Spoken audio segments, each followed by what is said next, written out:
Hey Faith Family, welcome to the Beyond Sunday podcast at Calvary Bible, where we go beyond the Sunday sermon to explore some rabbit holes and to bring some biblical truths to the surface. We hope you enjoyed today's episode.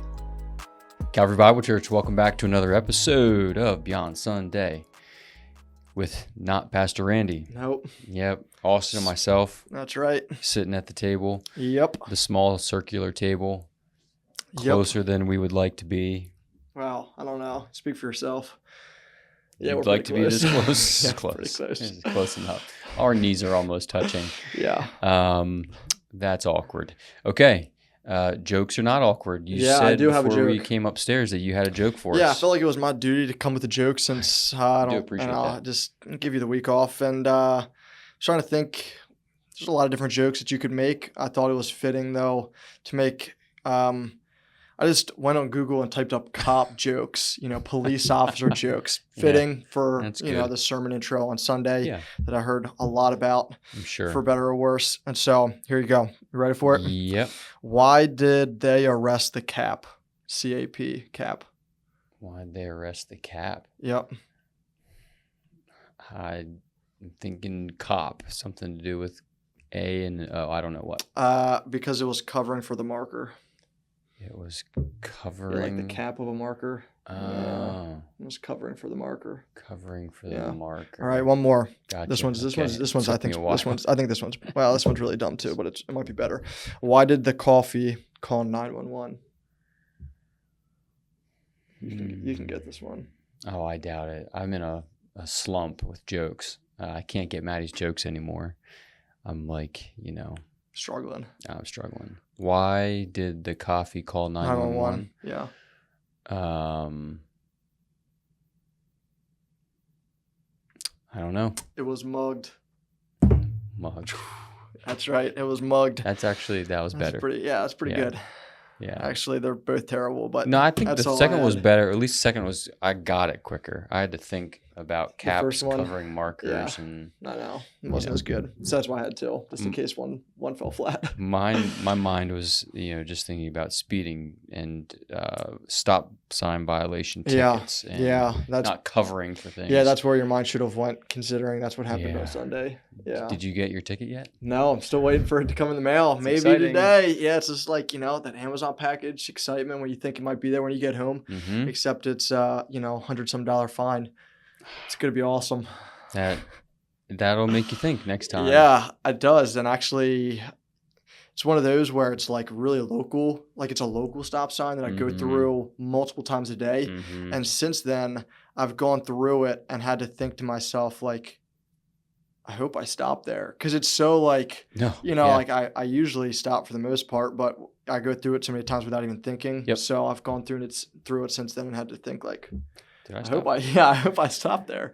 It actually sounds like a horrible driver, but anyway. No, it's my I'm honest like confession. Constantly on top of my speed now. I'm like, I think I'm good, but if I don't think about it, there's always that danger of like, the gas pedal. Right, driving what feels comfortable further than it normally would if you're not looking at your speedometer. But that's not why we're here today. That's right. More important things to talk about than speeding tickets. Yeah.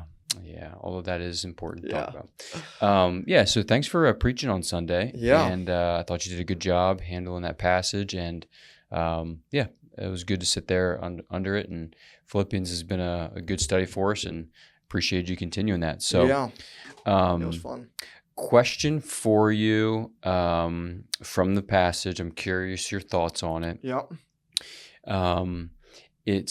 There's like this tension in the text between who's working out the salvation. Is it us or is it God? And so the tension, when you're reading it at face value, verse 13, or let me start at the end of verse 12, work out your own salvation with fear and trembling, for it is God who works in you. So Paul says to the Philippian believers and to us, work out your salvation. Right. For it's God who works in you. So who's doing the laboring here for faith and salvation? What's your take on kind of that, two-pronged approach. Right. Yeah, I would say in my study and an understanding of the text, it would be a both. Like I think it's important to understand the role that we play in walking in faithful obedience to the Lord and His commands, but understanding that at the end of the day, it's like the Lord that is bringing about the work and changing our hearts and our wills and our minds at the deepest level. And so, I don't know if this is a good analogy, but I wouldn't want to show up to a math test and not study and just assume that Mm-hmm. the Lord's going to give me all the answers and I'm going to walk out with an A. Like, it's wise for me to study beforehand and Yeah. be diligent to prepare. So again, the analogy breaks down. It's not perfect by any means, Yeah. but I think it's helpful, at least in a way, to understand the fact that it would be foolish to not, be active in walking in faithful obedience to the Lord and following Him and pursuing Him, and just assuming that, Magically, it's going to all you're work right, out. right, because Yeah. we do have a role to play in it, but at the end of the day, it's like the Lord that's bringing about the work, that's bringing about the changed heart. Yeah. Does that make It sense? does. So one, you're saying like at the end of the day or at the beginning, like its inception, it starts with the Lord kind of putting that in us. Correct. Right. And then it's our kind of responsibility to move and act on that.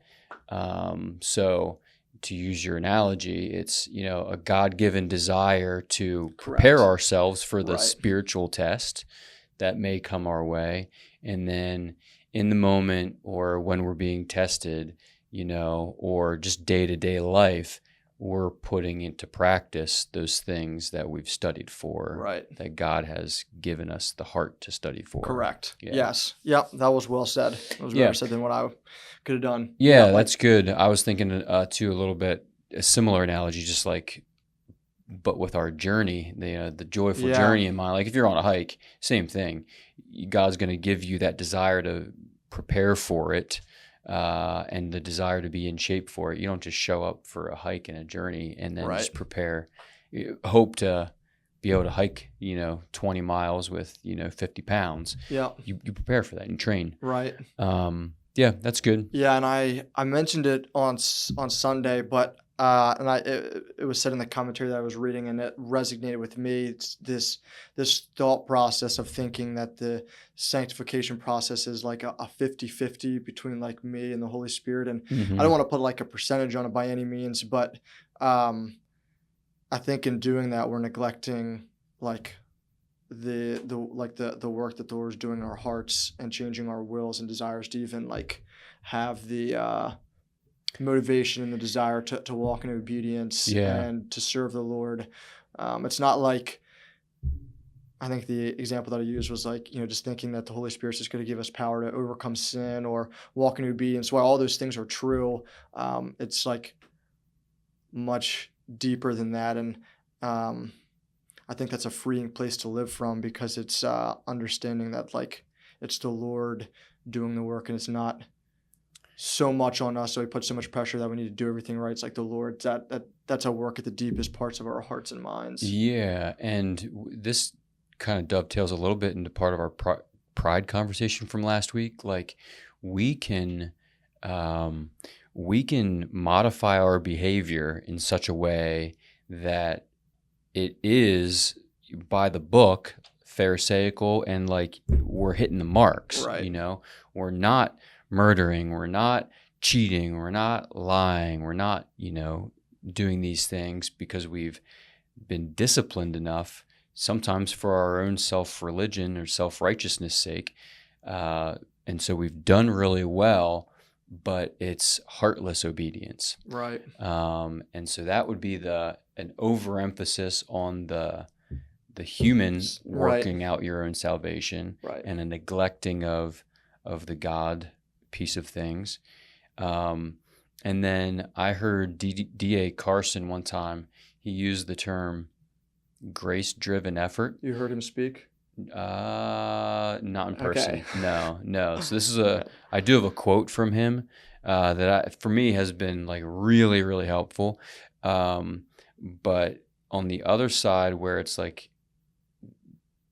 not human focused, but it's, in an inordinate amount of the weight and pressure, we might say, is put on God, or responsibility. This is God's responsibility to work in me.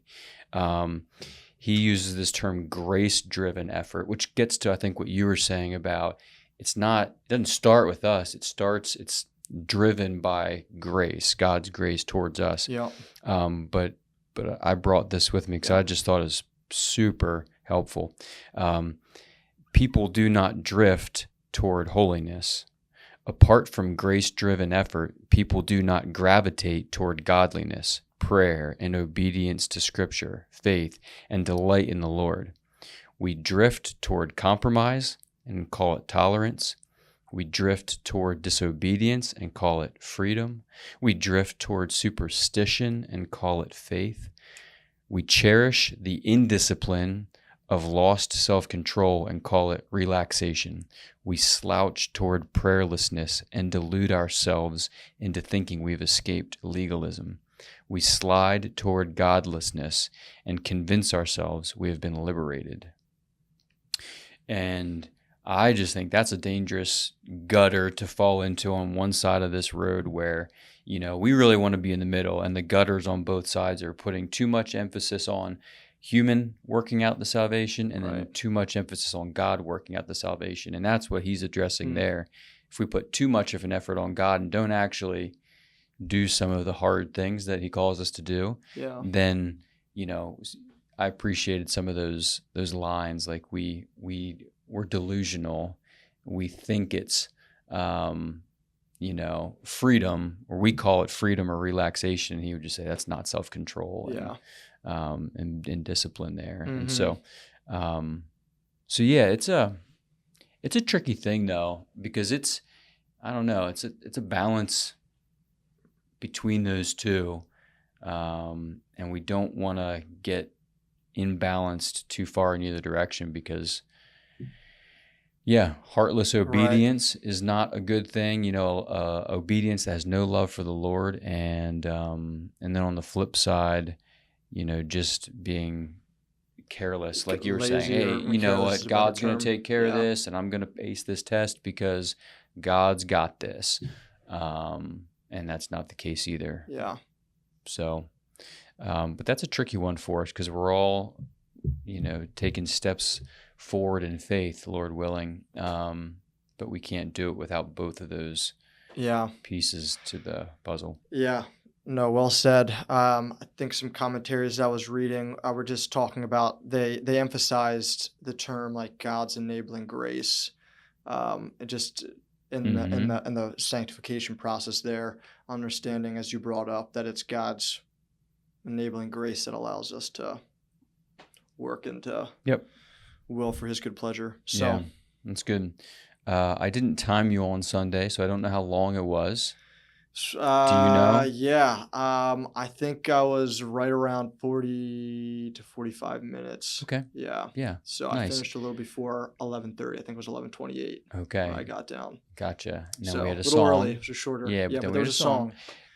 Which was a really helpful song. I appreciate that song too. Yet not I, but Christ in me. So that's a pretty short sermon. Yeah. What else do you have? What'd you skip over? You had some other thoughts. Yeah, so I have some other thoughts that I either mentioned briefly that I think deserve more attention, or some thoughts I didn't mention at all. So I'll start with one that I didn't mention at all that is definitely worthwhile mentioning, and it's found in verse 16, where Paul says, he tells them to hold fast the word of life, so that in the day of Christ I may be proud that I did not run in vain or labor in vain. And the emphasis there is understanding that on this faith journey that they're on together as believers, striving to live like Christ and doing it all for the glory of God. Paul has this eternal perspective that he's highlighting here and living with, and I think that's just such an important key aspect as to the faith journey that Paul is on. He's able to do all things without grumbling and disputing, and go through the challenges of doing life together. Yeah. Because for him, there's always that hope of eternity. Yeah. There's that eternal rewards and heaven with the Lord that is spurring him on and giving him the motivation and energy. And I think that's a very key aspect for us. Being on the faith journey with the end in mind. That's a big, yeah. And I mean, I can think of countless times and situations in life where you get to the end of something, and when you look back, you say, I wish I would have given more effort there. I wish I would have been more serious there. And people get to the end of their lives and they say, people never say, right, I wish I would have spent more time at work, And so that having that end in sight when you're at the finish line is really clarifying. So to have that insight before you get there, I think to your point, really does help us along the way to not grumble and not complain and to walk in obedience. Because when you do, you see, when you look back at yourself sometimes, in those whiny moments of life, you're like, why was I so petty? Right. You know what I mean? Why was that such a big deal to me in that moment? And then, you've gained some perspective, but in the moment, it feels like a big deal, right? Or it was a long day or whatever. And you don't have eternity in view there. Yeah, that's really good. That's helpful. Yeah. So again, Paul knows why he's running, which enables him to run well, running with the end in mind, which is so important for us. And the other thing I wanted to mention here is just I think I mentioned it on Sunday, but briefly, the whole passage though has both this individual and a corporate aspect to it. We're doing all of these things on the individual level, we, want to do all things to the glory of God, and we're working out our own salvation, but all of those things also are done in the corporate aspect. And so it's just very, important to think about corporately. Are those things true of us? Working out your own salvation corporately. It's not something that's to be done on your own. It's you see bits and pieces of the importance of the church there in that, and how the church is supposed to live and function. So it's encouraged by that. That's been the surprising theme for me through this whole study. The togetherness, the hour part of that sermon series title. I've got Life Together, which is Dietrich Bonhoeffer's, one of his classics. That's near the top of my read list right now. I don't have it, but I just think that would be a really insightful book to read, alongside this study. So if anyone has that book, throw it my way. I'd like to get my hands on it, and I can certainly dip into Pastor Randy's book fund. I'm sure he wouldn't mind. He's not here. He's going for the summer. He's not here. That's right. Somehow money keeps going out of his book fund, though. I don't know. It's not me. If you look at the financial recap, he had money go out in June. You noticed that? That's hysterical that you looked at. I'm going to check that out in July. Oh, goodness. That's awesome. But yeah, that togetherness, the corporate side that you're just talking about, that really has been the surprise thing for me in this book, that it's I don't know. It's almost like when you're reading through the book, the obvious things stick out, like joy, but the togetherness, it's like the blank space on the pages that we're reading. It's everywhere and in between and all around it. And it really has been a good reminder for us, for me, and for us as a church, that this is important. So that's and awesome. I appreciate if I were Pastor Randy, I'd be able to give more details on this, but I did find it fascinating that the word for grumbling there in the original Greek language, again, if my English vocabulary was better, I could use the right term here, but it's one of the words where it's communicating how it sounds. It's almost like communicating this mumbling. Is that an onomatopoeia? Something like that. Yeah, it might be. Yeah, I don't know. So I was scared I'm not to good say with that stuff too. So the point being, it's Yeah. emphasizing, it's one of those words where like it's this Rum. almost like under your breath mumbling Yeah. that occurs. And so for me, when I'm thinking about that, it was like, man, it's convicting because I think all of us have certain expectations on other people in the church, and it can be easy to mumble like underneath our breath, or to other people are, misgivings about something that we think should be done differently in the church or leadership or people. And then we know how disrupting that can be. And so Paul is just really, really warning against that type of attitude in the church. Yeah. So anyway, that was a good reminder for me. Destructive. Yep. Right. The destructive nature of it, and confuses unbelievers too when we're, complaining about and mumbling about the faith family. Yeah. Or somebody in the faith family. For So sure. anyway. Yeah. No, it's really good. Yeah. It's easy to fall into that trap, and it's subtle. Yeah. Yeah. Good. Anything else? No, I think that covers it for me. There's other things that could be said, but for the sake of time, I think we'll close it there. Did you hear my multiple voice cracks during this time? I don't know what happened. People. Yeah. I wasn't gonna say anything. I'm sure the listeners heard it. Oh yeah. I don't understand. I think it's because I'm not puberty. drinking enough water. Yeah, could be that. People said they thought it was because I'm nervous, but I'm not nervous here on the podcast. I don't know what it is. I think maybe I'm just dry. My mouth is dry. That might be what it is. But it happens on the daily basis to the youth group all the time. It used to happen to me too. Yeah, but it's it happened I heard it 2 or 3 times a day. I don't know what's going on.